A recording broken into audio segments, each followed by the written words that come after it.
Facebook page, no? I-check sa nako if na, ano ba, nag-reflect ba dito sa page. So again, we will be discussing the different qualities of quantitative research. Last time we have discussed, no, the definition of quantity. And also I asked you the definition of quality also for them to compare. Ano yung kaibahan ng dalawa? At least meron kayong makita mga terms na ito pala si quantity, ito pala si quality. So the learning objective in this lesson, at the end of the lesson, you will be able to first describe the characteristics of quantitative research. Second, you are going to identify the strengths and weaknesses of quantitative research. And then third is discuss different kinds of quantitative research. Yeah, meron tayong mga different or various types of quantitative research. Also, evaluate topics that can be studied quantitatively. So later on, at the end of this lesson, there will be series of situation that you need to identify whether this topic is suitable, no, under quanti. Kaya nga yung concept paper ninyo, I need to check also whether this concept paper of yours is enough ba siya na pwede studihan into quantitative nature. And yung isa sa mga criteria ko, una kong i-check, ma-quantify ba ni na study. Last time, we've discussed the definition, this definition of quanti. Sabi ko last time, quanti deals with numerical values in which it relies on numerical data and how they can describe a phenomenon or infer relationship. I presented also that quanti, the go-to approach to scientific inquiry because of its ability to test hypothesis. I've mentioned last time also na hindi lahat ng quantitative studies may hypothesis. Okay? Because according dito, pag merong hypothesis, there should be independent at saka dependent variables. But in a descriptive research, I've mentioned also last time na walang independent at saka dependent variables ang descriptive research. Though descriptive, meron siyang variable, pero hindi siya ginalagyan ng label as independent at saka dependent. Kasi maglalagay lang kayo ng independent at saka dependent if your goal of your study is to infer, if your goal of your study is to investigate something, because formulation of hypothesis requires variables. Pag meron kang independent at saka independent variable, meron dapat hypothesis ang study mo. Where in fact, in descriptive studies, walang hypothesis ang descriptive. Sabi dito, variables are the ones that are usually identified, examined, described, correlated to answer a scientific inquiry. However, again, balikan natin, in a descriptive research, walang variables sa descriptive. Okay? Now, I will be discussing the two common types of variables.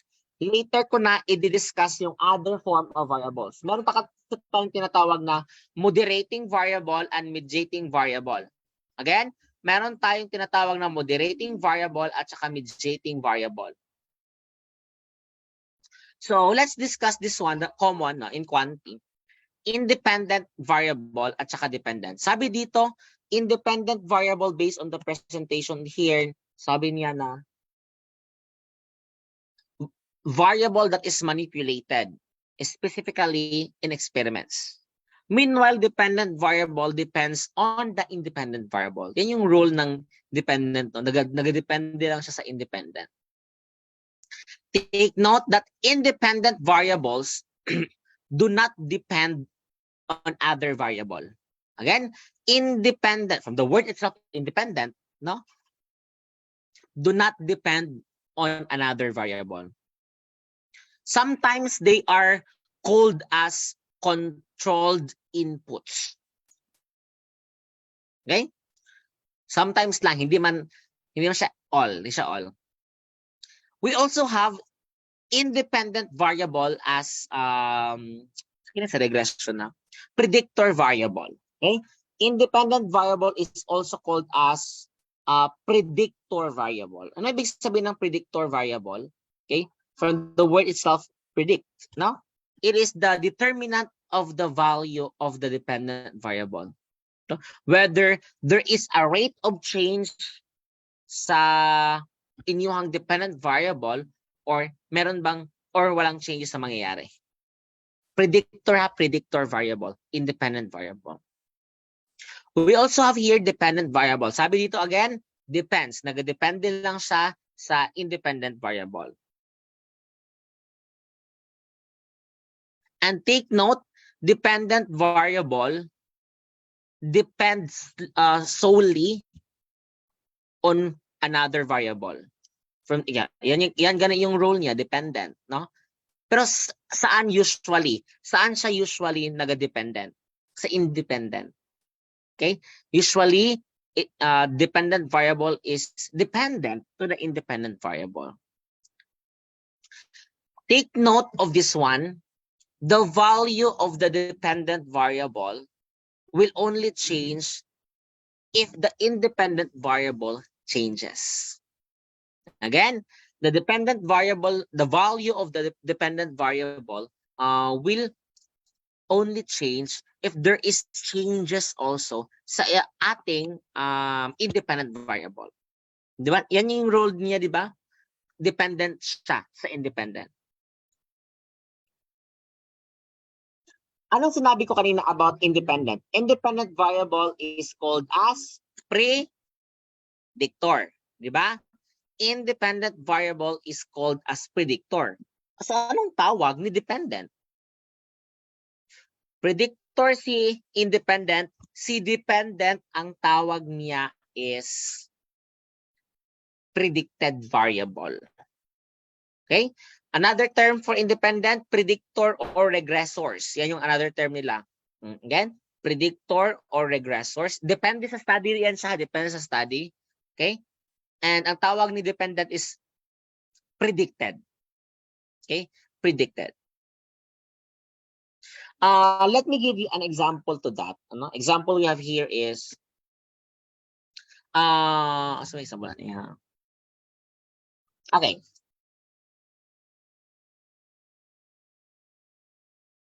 Example of independent variable is age, marital status, salary. Okay? Because sometimes, no, ginagamit yan siya, mga demographic profiles. Yeah, demographic profiles are sometimes considered as independent variable. It depends on the study. Yung binanggit ko nina, si age ba, si marital status influences individual cost of living? Okay? Yung example natin last time sa Kahoot na, ano yun? Changes of content of his blog. Okay? That is considered as independent variable. So dito sa statement natin, si age, marital status, o salary, sa example natin, these are considered as independent variable because it depends on the role of the study, just like this one, whether these factors ba influences the individual cost of living. The cost of living now that's the dependent variable. Okay, the cost of living is the dependent variable. In other cases also, ang ginagawa usually grades, no, mga karang grades natin, grades ninyo in a study, academic performance, mathematics, academic achievement, these are considered as dependent variable. Okay, hindi siya always noon, hindi siya always, but sometimes ginagamit siya as dependent variable because our grades, your grades are dependent sa ating independent variable. Example tayo, instructional quality and academic performance of the students. Kana, instructional quality and academic performance of the students. Ang tanong, ito bang instructional quality may influence ba siya sa academic performance ng estudyante? The academic performance na binabanggit natin dito is the grades.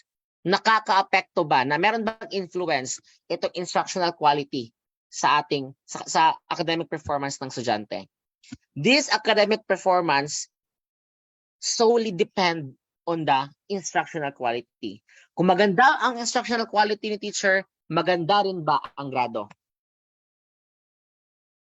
Kung pangit ang instructional quality ni teacher, pangit ba rin ba ang grado? Ganon. So sa instructional quality, that is your independent. Your academic performance is dependent. Sa ganun na example. Again, sa ganun na example. At this moment, let's have this characteristics of quantitative research. There are 4. Controllability, generalizability, objectivity, and replicability. Let's discuss this one isa-isa. First, sabi dito, variables are identified and can be controlled. Okay? In quantity research, except lang sa descriptive na walang independent at saka dependent variable, no? Their variables can be controlled, no?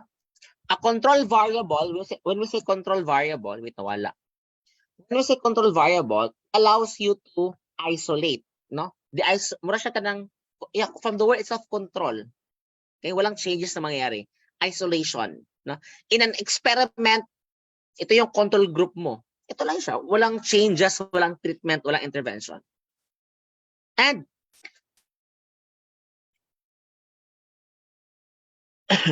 sorry. Natukan ko.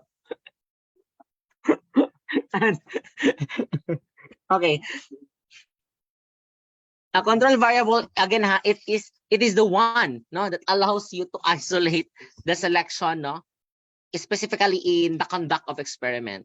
And actually, in quantitative research kasi, no, take note that in quantity study, it relies on statistical analysis. So if there are uncontrolled variables in the study, it is very difficult to observe patterns. Again, if there is uncontrolled variables, manggod, specifically in an experiment, the analysts, the researchers, find it difficult, no, to observe patterns based on the experiment conducted. Again, it can be difficult to determine whether the observed patterns maybe because of the independent variable of interest or maybe because of other factors also. And that's the reason also, that's the reason of having an inaccurate and misleading results. Okay, yung mga uncontrolled variables na yan. Let me give you an example to this. So example natin. Okay, ito. I think nag-drink man kayo ng coffee, no? Yeah. Let's have this example, no? If you are interested in studying the relationship between caffeine consumption and academic performance of the students, kana caffeine consumption and academic performance. If the researcher conducts their study in a coffee shop, it is possible that the result will be biased by the fact that the participants are regular coffee drinkers. Nakita ninyo, di ba? If the researcher conducts their study, nagstay lang sila sa coffee shop, it's medyo na bias na nahitab po. Because, again, usually the participants there are already a regular coffee drinkers. Take note, sabi dito, caffeine can improve cognitive function. So maybe the researcher may find that caffeine drinkers perform better academic tests, even if caffeine has no causal effect on academic performance. Okay? May mga nag-exist na nga studies na the caffeine intake by the students has no relationship with academic performance. Hindi naman na. Kauna biya, ginasungog biya mi sa parents namin na hindi pwede mag-drink ng kape daw kay makabugo. O yan yung ginasabi ng dili daw ba inog kape kay kuan makabugo. Wala ginaingon sa una. Where in fact, based on studies, no relationship was found that caffeine intake or caffeine consumption is not related to academic performance. No causal effect then. Kaya nga, if mag-conduct kayo niyan ng caffeine consumption and academic performance, then andun kayo sa coffee shop nag-conduct, it's so unfair, it's so biased talaga. The possible result for that, the answer is merong relationship. If if solely nagstay lang kayo dyan, nag-isolate lang kayo. Kaya nga, yan yung sinabi kanina na it can lead to inaccurate or misleading results if meron mga uncontrolled variables. Kaya nga, in quantitative research should be an environment where variables are identified and can be controlled. The next characteristic is generalizability. Wait lang, tama mag-spell sa generalizability. Hindi ko sure kung Z ba o S. Kasi sometimes na S na ay Z. Anyway, ano ibig sabihin ng generalizability? General. Okay? It refers to the extent to which we can generalize the findings from a sample to entire population. In your lesson in statistics noon, the sample represents the population. That means we can generalize the result actually, no, based on the given sample. Sample is representative of the population. So, larger sample sizes that the results are based on the representative of the population. This representative of the population is called the sample. That is why also, kung mag-conduct mo quantity na study, natin ginatawag na sampling technique, sampling design na kailangan ninyo gamitin. Kasi hindi kayo pwede gagamit ng, hindi kayo pwede gagamit ng complete enumeration. Ibig sabihin ng complete enumeration na sampling design, lahat kukunin nyo as your participants or respondents. Okay? Specifically, kayo daw, mag-conduct kayo ng study about senior high school students. So, of course, napakaraming senior high school dito. Lagyan natin 700, 800. So, yan yung respondents nyo lahat. Kaya nga, meron tayong tinatawag na sample. Kukuha lang kayo ng representative per group. Kukuha lang kayo ng representative per group to represent the population. Okay? A large sample size is more likely to representative of the population than a small sample size. Kasi the larger the sample size, the better. Kung small sample size lang, prone siya sa bias din. Pero kung large ang sample size, the bias can be reduced. Again, if large yung sample size, the bias can be resolved. Same pa rin ng study. Yung caffeine consumption, no? Asking the relationship between caffeine consumption and saka the academic performance. If ikaw yung researcher and you conduct the study with a sample size of 100, okay, it is possible that the result will not be generalizable to all the population of the students. This is because the sample size is too small and may not be representative of the population. 100 students is not enough siguro, no? It depends on the population. It depends on the population. What if 1,000 yung population niya, 100 lang yung gusto? That 100 is not enough. Kaya nga meron tayong sampling technique, no? Meron tayong formula on how to solve the sample. Gana, meron tayong formula on how to solve the sample, proper way to so that this sample can be a representative for the population. Okay? Now, if the researcher conducts their study with a sample size of 1,000, the better. Better yung 1,000 ang sample size kaysa sa 100 na sample size. Kasi this 1,000, it reduces bias. Okay? Pero again, it depends na siya sa total population. What if sa SPC natay 5,000 students including college? Yeah, 5,000 including college. So kana pa lang siya daan, 5,000 murag duwa man nakano, medtech ra nursing. Kana pa lang daan, no? There is a formula on how to solve the sample. And the result, yung result na yan siya, yan yung sample size mo, and that's the representative for the entire population na. Dili na siya char na basta-basta, ay 100 lang akong gusto, ay 200 lang akong gusto. Hindi. There should always be a basis, no, on how to get the sample size. Na siya. tuturuan ko kayo. And that's for generalizability. Next, objectivity. The data are observable and measurable using structured instruments. Again, ay hindi man sa lahat ng panahon may instrument na kailangan i-follow ba sa quanti. There are quantitative studies that do not require instruments. Again, there are quantitative studies na walang instruments na gina-follow. Pero most likely, pag survey ka, meron talaga kayong structured instruments. So, as long as observable, as long as measurable, then pasok siya sa ating characteristic na objectivity. Okay? This is very important kasi as ako analyst, no, ito yung always reklamo ko sa SPC last time. Sa college niya, wala sa senior high because sa senior high, kwan siya ka na, gina-check na ko ang statement of the objectives. Ito yung isa sa mga problem na encounter ko. The statement of the objectives is not measurable. Kana, magiging ako isa ka problem. Then as analyst, nag-analyze ko ng data, reklamo ko talaga is, paano ko man siya i-analyze? Yung objectives nila mismo, hindi pasok sa criteria ng objectivity.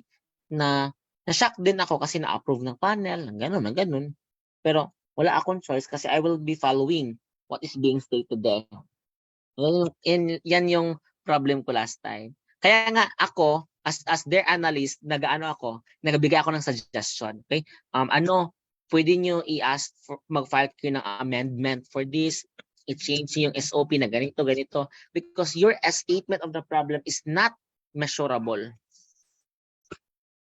Hindi siya measurable in nature. And that is a big problem for us data analysts. Dako na siya nga problem sa amin.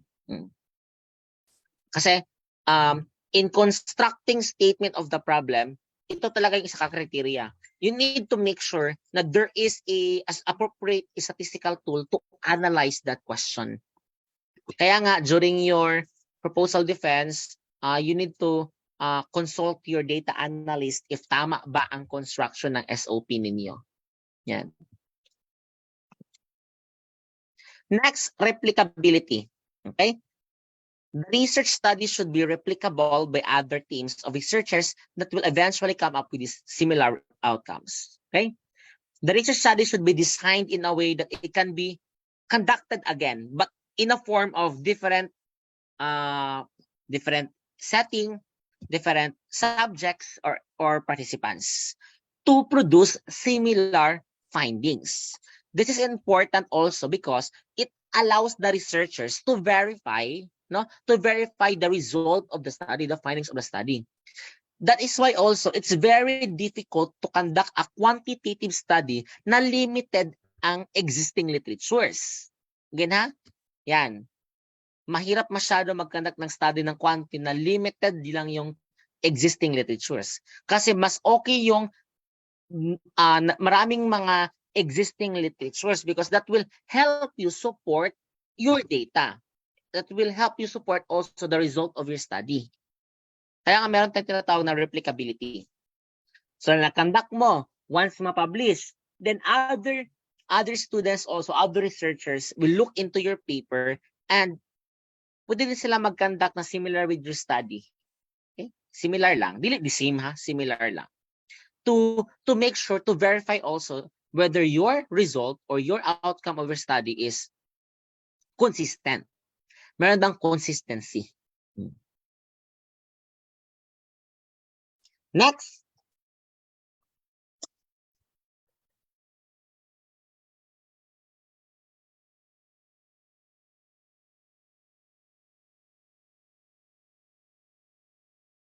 We have the strengths, no? Okay. Ito yung perks of perks ng quantitative research design. First, analysis of data is assisted with statistical methods. Sa QALY, ano yung sa QALY? Can you identify? Sa QALY, ma-identify niyo ba yung ng mode of analysis? Do you have any idea about the mode of analysis sa QALY? We have saman. Through the common is through themes, di ba? Magkanda kayo ng interview. Okay, sulat, interview. Yung mga questions, magkanda kayo ng interview. And then, pagkatapos nyo sa interview, i-transcribe ninyo. Pagkatapos, i-translate ninyo. Pagkatapos, per statement, hanap kayo ng codes. Pagkatapos niyan, may themes na mag-i-emerge. Common themes, no? Common themes based on the answers of each participants. Yan yung sa quali. Kaya nga, kung ako mag-quali analyst, kapoy kaayo nga naman, I need to read. Ito pala yung ibig sabihin niya. Lagay ako ng code. Then sooner or later, yung code na ginamit is, yan yung basis to create themes. So, ganyan ka-hassle for quali. Unlike quanti, okay? Unlike quanti, stat lang. As analyst, meron kaming software and we can use that software, no? Pag run pa lang daan, labas na yung result. Yes, pag run, labas na agad yung hindi man siya aabot ng 1 hour. If you have the ready-made results or I mean ready-made data, like yung data mismo is fixed na, there's nothing to edit anymore, like the editing for pag-run sa software, dili na siya aabot ng days. That's minutes only. Medyo matagalan lang kami kasi we are going to understand your study. We are going to create tables also. And yung reason. Another strength is large-scale research can be undertaken. Yes, large group of research, group of samples. Sa quali manggod, limited lang. Di ba? Based sa inyo ang quali nga study, pila ka book participants? Kapot di 20. Di ba? Sa quanti, it requires large samples. Next, data can be presented in graphical or tabular form. That's correct. Okay? Ang result, pwede na siya in a form of table, then interpretation. Graph, then interpretation. Ganon sa quanti. Sa quali, it depends on the institution. Meron kasi mga institution nga merong graph, no? Nag-graph sila.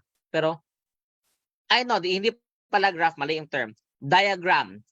Naka-diagram or figure siya. Figure lang siya or diagram. Parang, gipresent lang niya ang common themes. Unlike quanti na table, then interpretation. Sa quali, wala masyadong ganun. Okay? That's the strengths of quanti. Let's proceed to the weaknesses. Ito yung mga weaknesses niya. A large sample size requires a lot of time and effort. Yes, that's correct. Magastos talaga, specifically 1,000 students ang respondents mo. Sige daw, mag-conduct mo study 1,000. Ang target ninyo 1,000. Napag hindi mo answer, anak. Diba? So you need to exert time. You need to exert effort to money 1,000. Diba? Sa quali, gamay radyo siya kayo sa quali.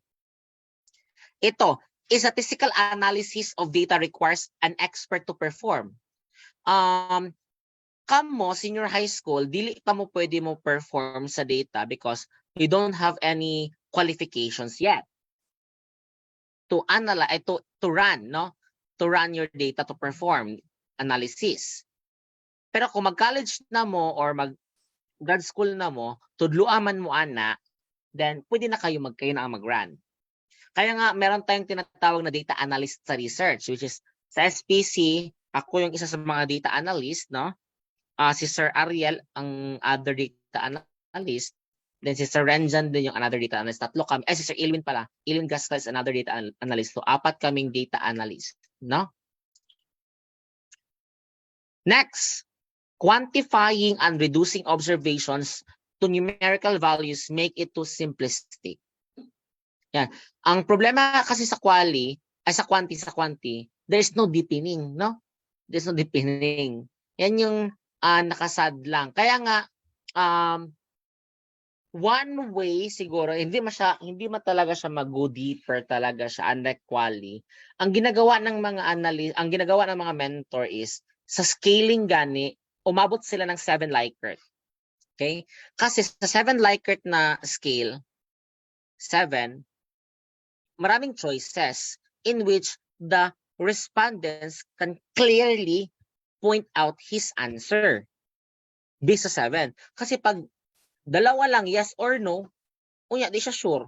Oh, wala, asa man siya. Kung 3, limited. Kung 4, kulang din. Kaya nga better daw yung 7. Pero ang ginagamit ng mga ibang researchers ngayon is 5. 5 yung ginagamit nila. So take note of this weakness or strengths, no? Actually, marami pa. Marami pa talagang strengths and weaknesses of quanti. Sir, kung ikaw, sir, papilion ka, sir, what is your preferred na, ano? Kung ako papilion, mag-quanti ako ang paper.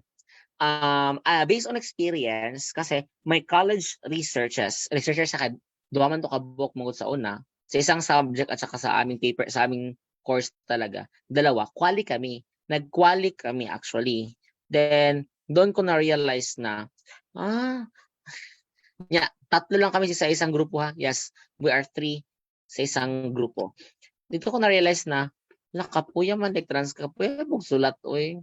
Sa quanti mo sulat man gyapon ka, but the perks man god of quantis is yung sa analysis na part, well, it's easy for me to analyze. Kasi sa quali kasi yung sa teams pa lang daan, medyo na-stress ako doon. Yon. By the way, in quanti, you can draw conclusions. Again, in quanti, you can draw conclusions. Pero sa quali, dili ka pwede makadraw og conclusions. However, there is an implication lang. Again ha, in quanti, you can draw conclusions. In quali, it's an implication. You cannot conclude in quali. You cannot conclude in quali, but you can have implication only. Take note on this one. Quantitative research, meron talaga siyang strength and weaknesses, and it is very important that we are aware of both.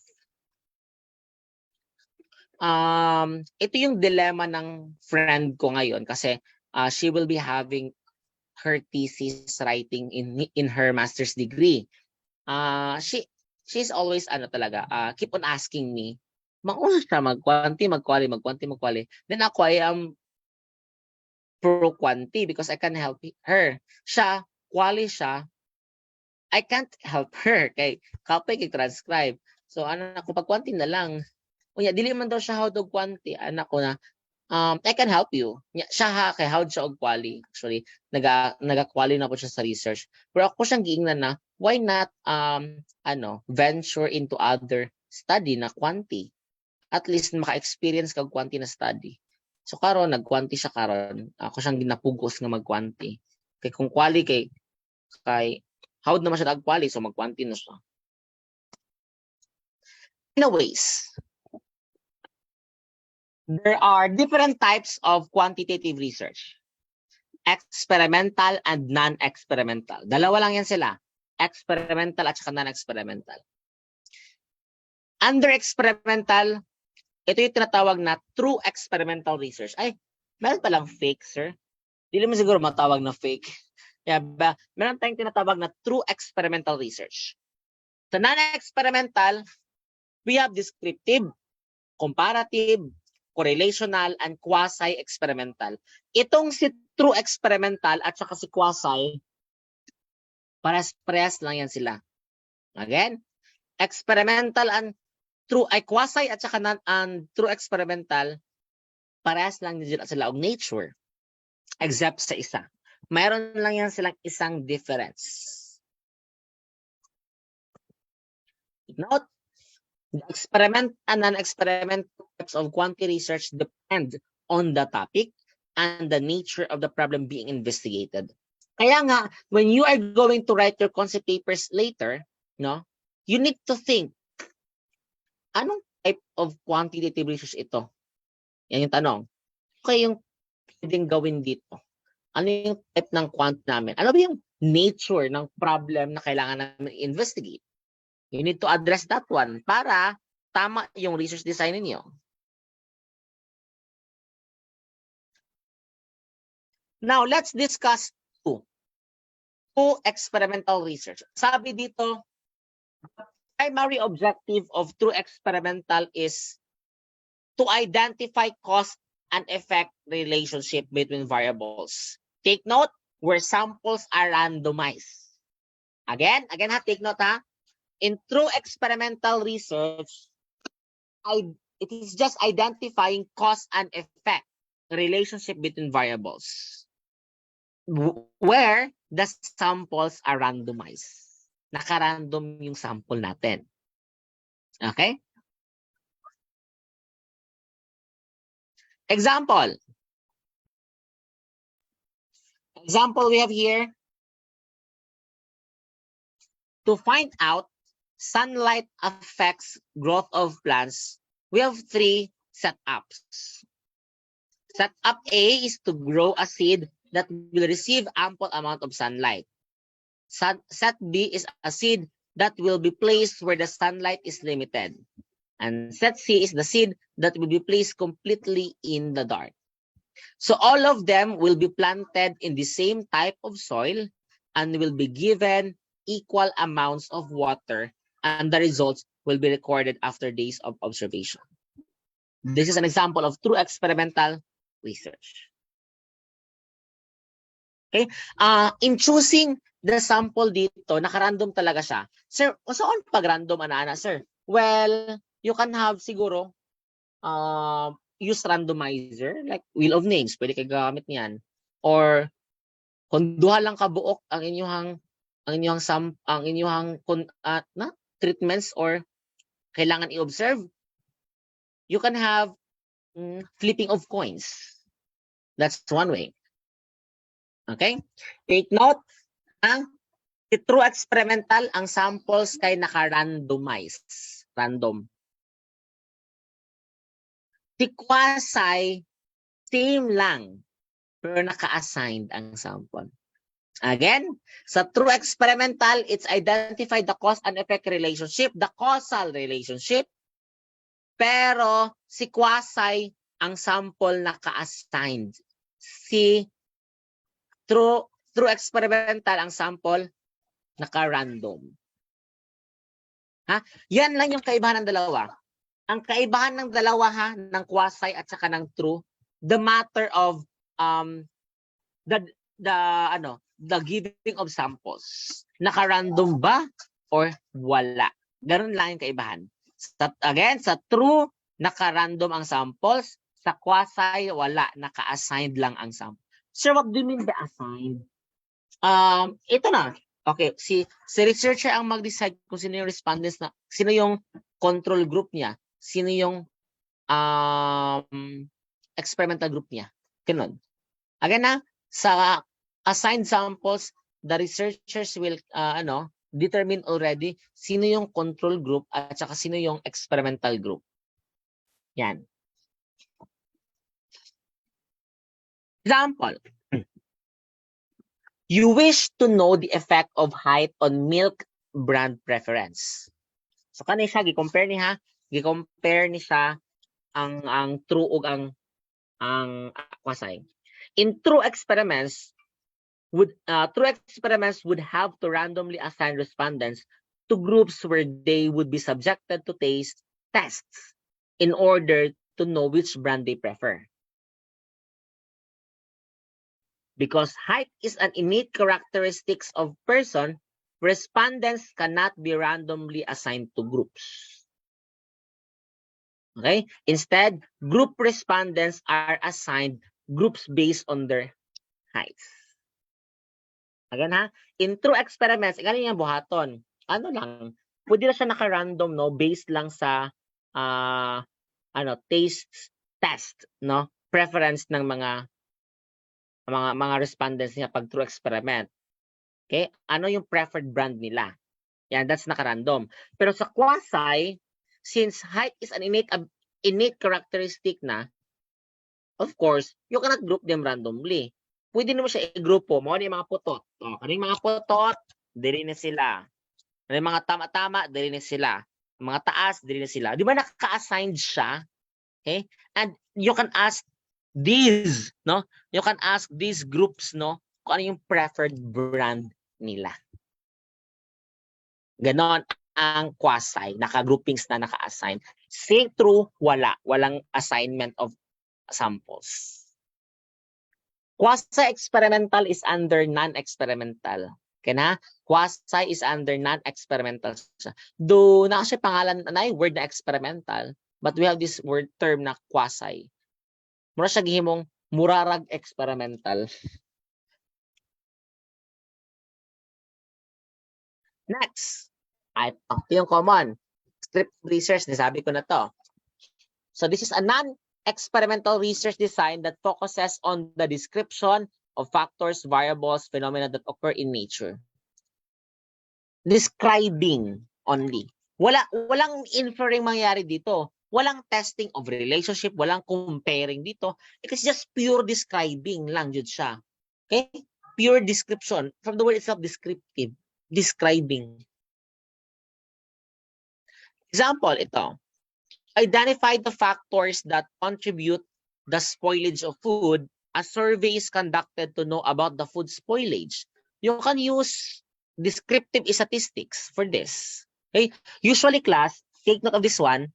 Pag descriptive research ka or descriptive question ka, the statistics that we need to use, we have the descriptive stat, the mean, mode, median, or frequency. It's just the same.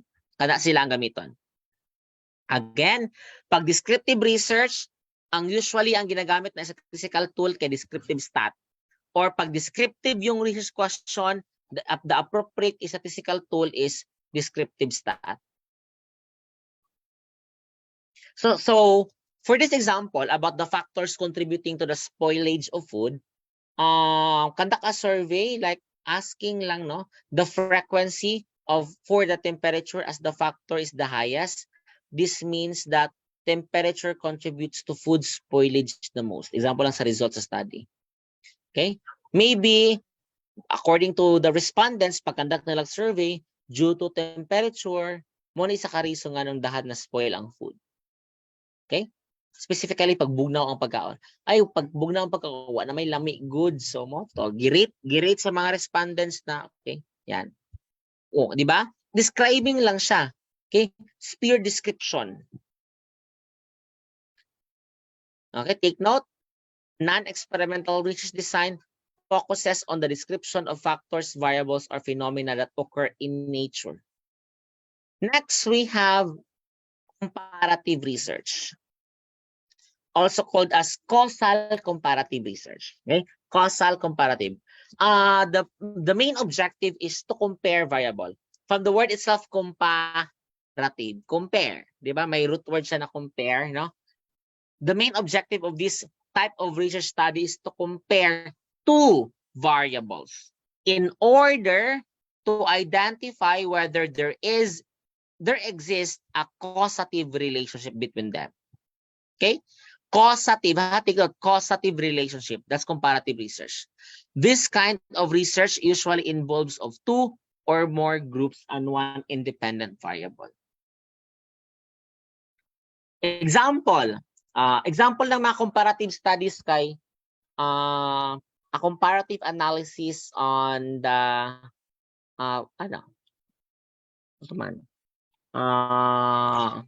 comparative analysis, mga study about performance na lang. Performance of students in research. Yan. A comparative analysis. Ang i-compare dito kay ang strand. Okay? Kisa daw ang mas bright, taga STEM, taga UMS, taga ABM, kana sa comparative study. Okay? Or comparing sex, male and female, kisa mas bright, babae or lalaki. That is a kind of comparative research.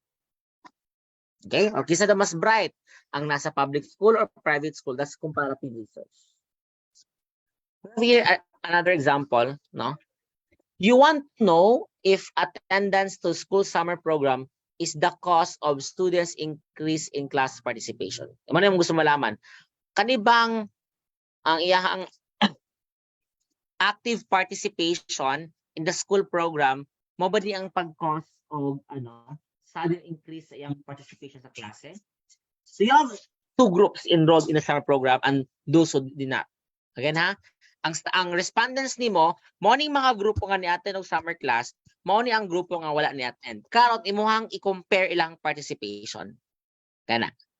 That's comparative research. Again ha, you want to determine if the attendance of school summer program kay mo by leading cause of class participation, increase of class participation. So imong buhaton, ang isa ka grupo katong ni-attend og summer class.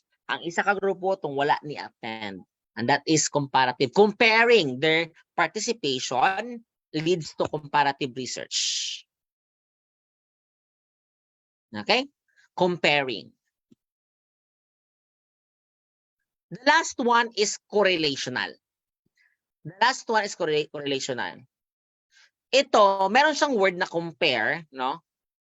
But the focus is relationship. The relationship between the two. Yung sa comparative, it's causal relationship. Yun siya, yung causal comparative or causal relationship. Ito, it's just pure relationship.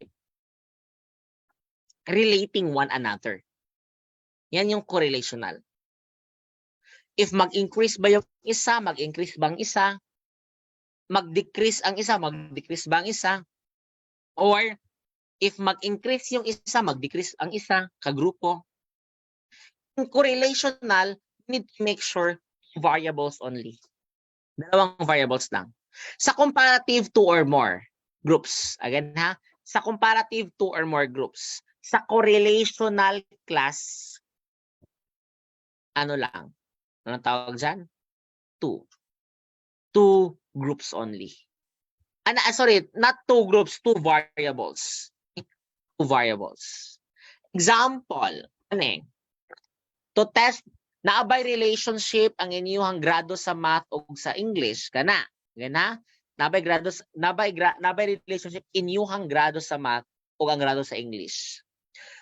Class ang correlational manggodis ingani. Ngani ang mangyari sa correlational. 'Di ba? Sabi ko grades ng math at saka grades ng English. Dapat the same respondents lang siya dapat. The same respondents ng sa math, the same respondent din sa English. Of course, hindi mo siya pwede i-correlate no na hindi the same yung respondent. Kasi hindi yan siya matawag na relationship. That's already comparing groups. Again na, ang comparative comparing groups. Dito correlational comparing variables, no, I mean two variables about its relationship. Okay? Comparing its relationship, two variables. Dili two groups. Another example is ito.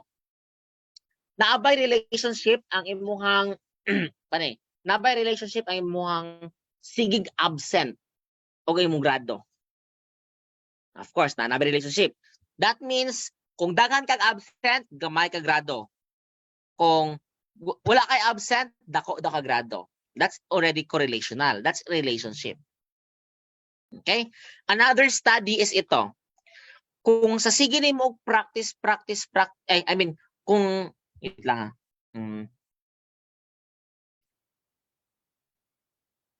Okay. Kung sige daw ka og practice, kung gamay daw ka og errors sa pag-practice. Kung less ang imuhang errors during practice, maging how daw ka, better daw imong performance. Kung daghan kag error sa imong practice nimo, dili okay imong performance. That's a relationship. Kasi sa correlational, there are two types of there are three.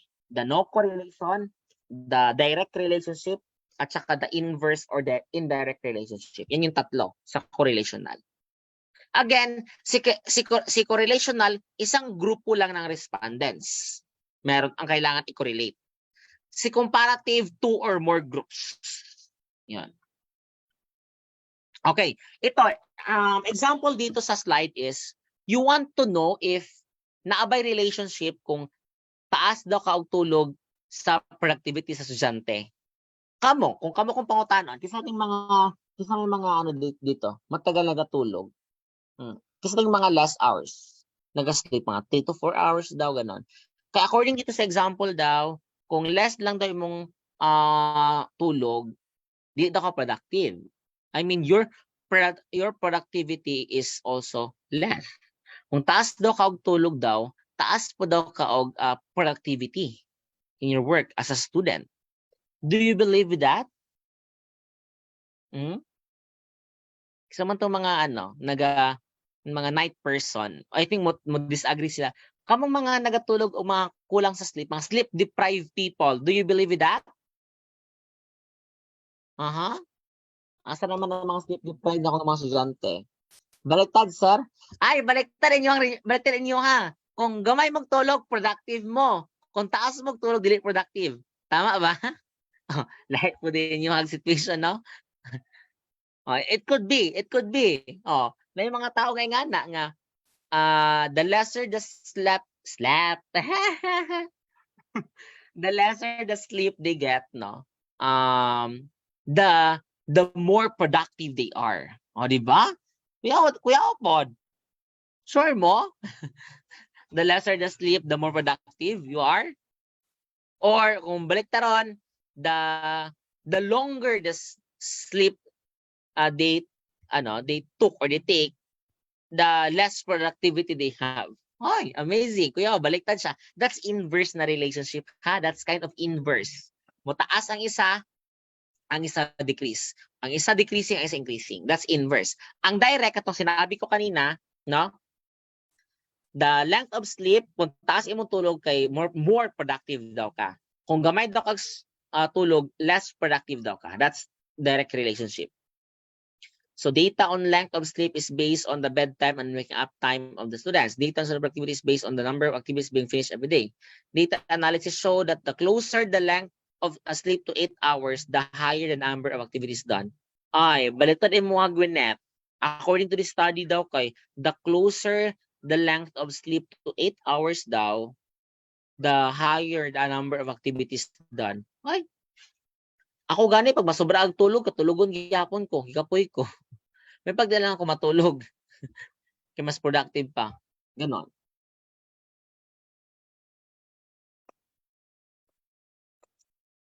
Okay? Note, quantitative research may be either experimental or non-experimental.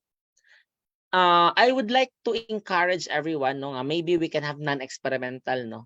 Okay?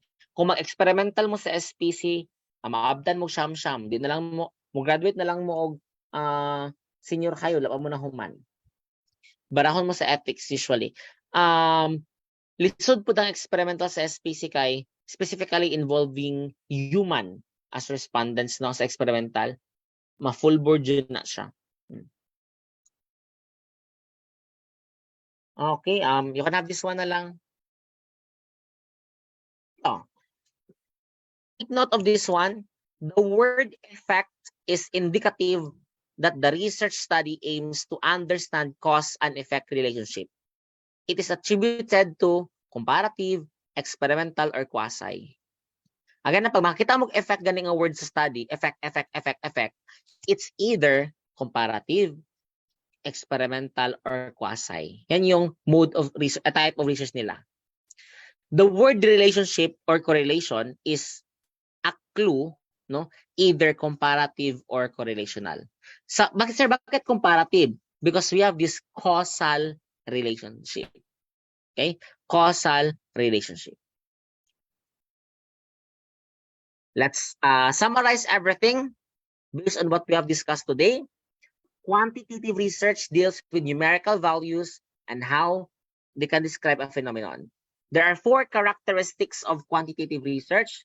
We have controllability, generalizability, objectivity, and replicability. Quanti test hypotheses which are based on variables, either dependent or independent. However, descriptive research, again, descriptive research walang hypothesis, no, because there is no labeling of independent at dependent variable. Lastly, quantitative research may be experimental or non-experimental. Experimental, true experimental. Non-experimental, quasi, descriptive, comparative, and correlational. Last but not the least, ano gani ang difference ng experimental sa quasi-experimental? Ano yung kaibahan nila? The difference between quasi-experimental at saka the true experimental. What's the difference? Anyone? Can you chat your answer? Okay, very good, no? Sabi ni Prince, si experimental, sir, true experimental, the sample size kay random. That's correct. Si quasi, naka-assigned already ang kanyang sample. Yeah, assigned and randomized. Thank you, Season. And that concludes our discussion this morning about the qualities of quantitative research. Next week, dili ta makamit kay Madayaw o Kadayawan, but I will be posting a video lecture in advance para pag-abot og August 22, mag-quiz na lang ko diretso. We will not meet on August 25. Again, we will not meet on August 25, no, kay birthday na ako, so di ko maglase. So the next lesson, 3 videos yung isa-send ko sa inyo. Downloads. Wait lang ha, nawala.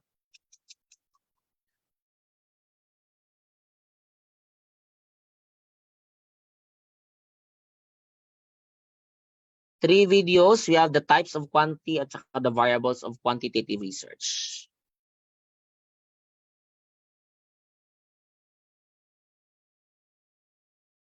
Okay, so I think that would be all.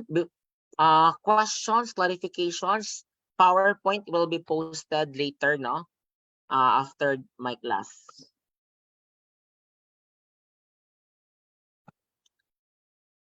Pangutana, ayaw mo kaulang, pangutana.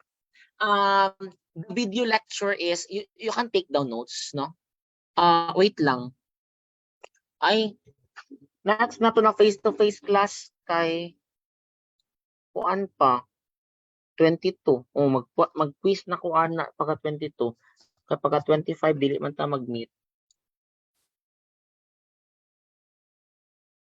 So sad. Oo.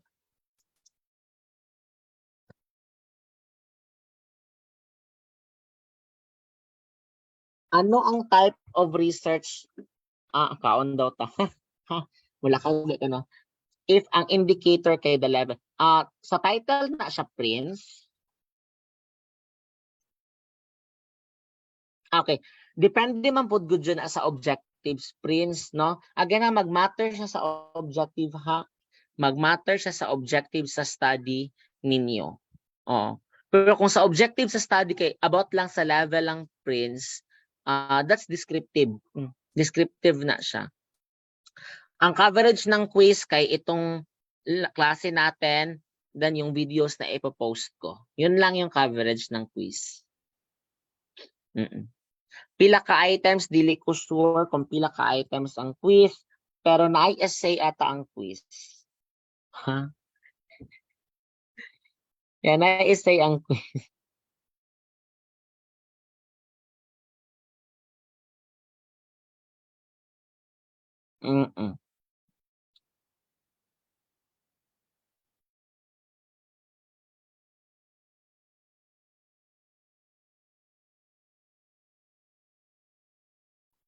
Okay. So, ano naman di ang quiz mo eh? Nalay explanation di ay, sorry. Dili siya essay, explanation lang di ay. So, let's call it a day. Let's have our title. Prepare na. Sige lang, Prince, it's okay. Let's end this class with a closing prayer to be led to us by